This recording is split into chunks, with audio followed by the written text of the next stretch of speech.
La France aurait approché Pascal Tigri, l'homme qui a fait la tentative de coup d'État au Bénin, dans le but de le contrôler. Dans cette vidéo, on va parler de bruits de couloir qui doivent être pris malgré tout très au sérieux. Depuis plusieurs jours, il y a des informations qui commencent à remonter à la surface, morceau par morceau, concernant la fameuse tentative de coup d'État au Bénin. Ce qui, il y a encore peu de temps, ressemblait à un immense flou artistique, commence désormais à prendre une forme beaucoup plus lisible. Le scénario se précise, les acteurs se dévoilent et surtout, la manière dont le colonel Pascal Tigri aurait quitté le pays devient progressivement plus claire. Je vous explique tout sur Penser le Monde. Il y a une question qui a continué d'hanter les coulisses dans les réflexions béninoises et même ailleurs, les réflexions de ceux qui ont suivi l'affaire et j'en passe, sans jamais trouver de réponse satisfaisante ou même de réponse officielle tout court. La question c'est comment est-ce qu'un homme présenté comme le cerveau d'une tentative de renversement de pouvoir a pu disparaître aussi proprement? Comment Pascal Tigri, décrit comme l'ennemi numéro 1 de l'État béninois, a-t-il pu quitter le territoire alors que les frontières étaient supposément verrouillées, l'espace aérien sous contrôle et les services de sécurité en alerte maximale? Pour certains observateurs, la clé ne se retrouve pas dans sa fuite, mais surtout dans son profil. Pascal Tigri n'a pas apparu de nulle part. Ce n'est pas un gars spontané qui est sorti de rien, non. Ce n'était pas un officier marginal, isolé, déséquilibré, j'en passe, pas du tout. Bien au contraire même. Il a longtemps bénéficié d'une image très solide au sein de l'armée béninoise. Il était respecté et beaucoup de ses hommes pouvaient se sacrifier pour lui. Il était intégré dans les circuits militaires classiques. Il entretenait des relations identifiées, suivies et connues avec des gens puissants aussi. Autrement dit, son environnement n'avait rien de clandestin.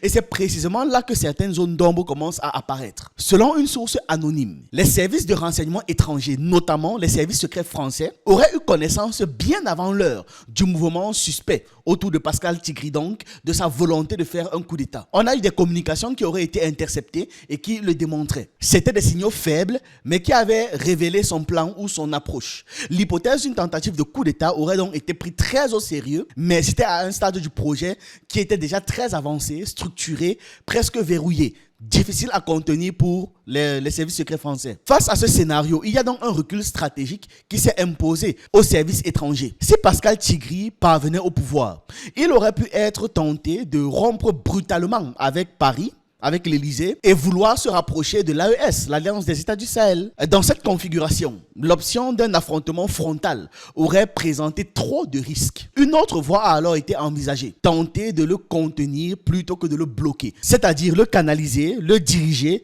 plutôt que d'essayer de l'écraser.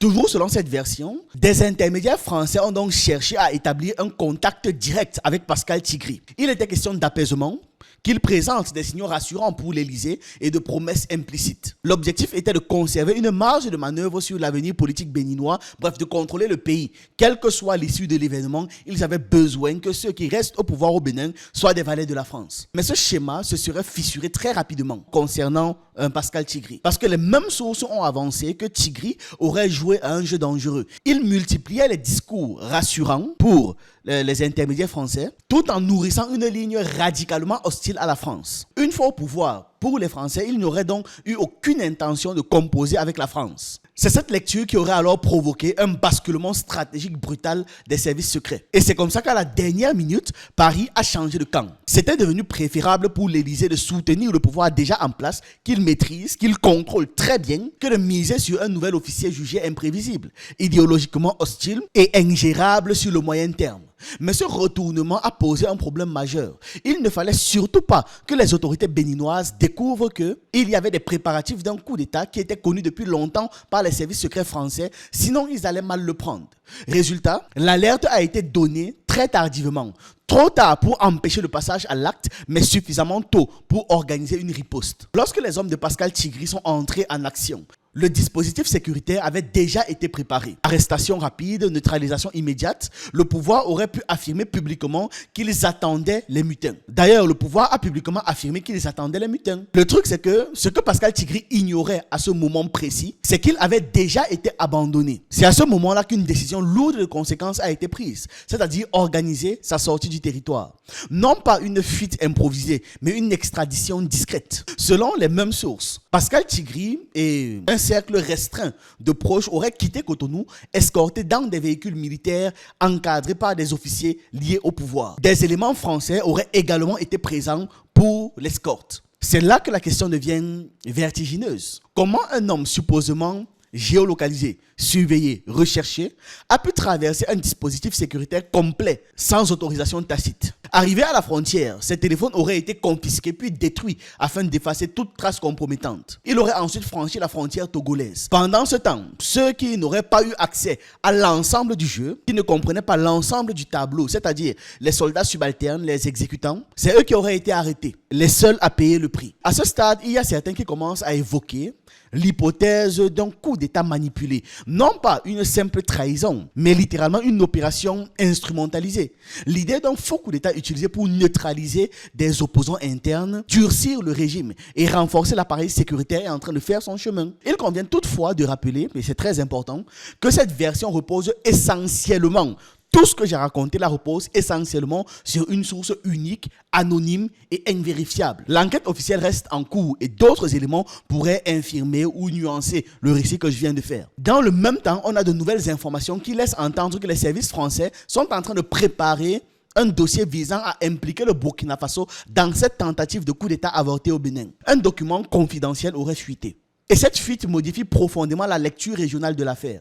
L'objectif serait de manipuler, déplacer la responsabilité, transformer un événement intérieur béninois en menace régionale pour par la suite, on sait, justifier une pression accrue sur l'AES. Dans ce contexte, le renforcement de la présence russe au Burkina Faso ne relève plus du hasard, mais d'une anticipation stratégique. Au-delà du Bénin, cette affaire révèle une guerre d'influence bien plus large. Les coups d'État, réels ou instrumentalisés, deviennent des outils désormais. Pascal Tigri serait alors un pion et le véritable affrontement se jouerait ailleurs, à une échelle bien plus vaste. Que cette version de l'histoire soit totalement vraie ou partiellement exagérée importe presque moins que son existence en elle-même. Le flou en fait dans cette affaire devient une arme. Il permet de durcir un régime, de justifier des arrestations, de restructurer les forces de sécurité, de laisser entrer au Bénin des militaires étrangers tout en entretenant une menace permanente. Si Paris était réellement informé en amont, cela traduirait une posture désormais défensive. La France ne cherche plus